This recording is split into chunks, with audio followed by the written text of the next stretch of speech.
আজকে আমরা প্রিপোজিশনের at, one এবং ইন কনফিউশন আছে সেটা দূর করবো ইনশাল্লাহ। তো শুরু করা যাক। যখন ছোট টাইমে কথা বলা হবে, সময় রিফার ছোট টাইমে কথা বলবে, যেমন 4টা 5টা বা কোনো সময় নির্ধারণ করবে ছোট টাইম, সেক্ষেত্রে আমরা অ্যাট ব্যবহার করব।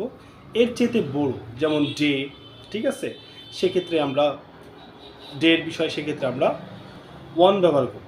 এর চেয়ে বড়ো সময় যেমন জানুয়ারি মাসের ব্যাপারে যখন আসবে, ইয়ারের ব্যাপার আসবে, সেক্ষেত্রে আমরা ইন ব্যবহার করব।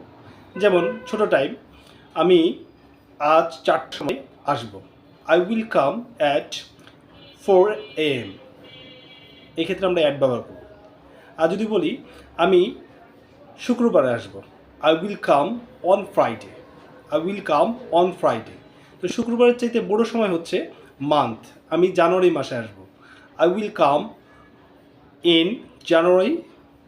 আবার যদি ইয়ারের কথা বলি 2026, তো আমি 2026 সালে আসবো, আই উইল কাম ইন 2026।